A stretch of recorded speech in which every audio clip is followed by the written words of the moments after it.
ஒரு அண்ணனும் தம்பியும் ரொம்ப பாசமா பழகுறத அவங்க அப்பா பார்த்துட்டு, இவங்க எப்படி சின்ன வயசுல இருந்து ஒரு சின்ன சண்டை கூட வராம இவ்வளவு ஒத்துமையா இருக்காங்க, இதுக்கு என்ன காரணமா இருக்கும் அப்படின்னு யோசிச்சுட்டு இருக்காரு.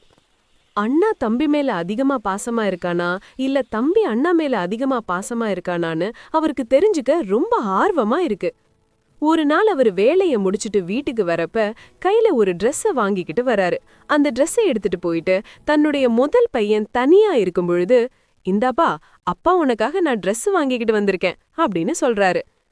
இத பார்த்த அந்த பையனும், அப்பா, தம்பிக்கு Dress வாங்கிக்கிட்டு வந்தீங்களா அப்படின்னு கேக்குறான். அதுக்கு அவங்க அப்பாவும், அப்பா கிட்ட கொஞ்சமாதான்ப்பா காசு இருந்தது, அதான் உனக்கு மட்டும் நான் Dress வாங்கிக்கிட்டு வந்தேன் அப்படின்னு சொல்றாரு. இத கேட்ட அந்த பையனும், அப்பா, அப்படின்னா இந்த Dress தம்பிக்கிட்ட போய் கொடுங்கப்பா அப்படின்னு சொல்றான். அவரும் அந்த Dress எடுத்துட்டு போயிட்டு தன்னுடைய இரண்டாவது பையனுக்கு எடுத்துட்டு போய் கொடுக்கறாரு.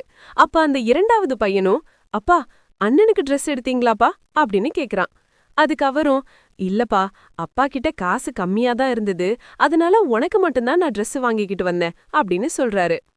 இத கேட்ட அவனும், அப்பா, இந்த Dress ரொம்ப அழகா இருக்குப்பா, இருந்தாலும் இந்த Dress எடுத்துட்டு அண்ணா கிட்டே போய் கொடுங்கப்பா, எனக்கு வேணாம் அப்படின்னு சொல்றான்.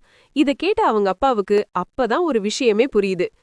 இவங்க ரெண்டு பேருக்குள்ள ஒருத்தவங்களுக்கு ஒருத்தவங்க விட்டு கொடுத்து போற அந்த பழக்கத்தினால தான் இவங்க இத்தனை வருஷமா ஒரு சின்ன சண்டை கூட வராம இருக்கிறதுக்கு காரணமாவே இருக்குன்னு அவரு ஒரு வழியா புரிஞ்சுக்கிறாரு.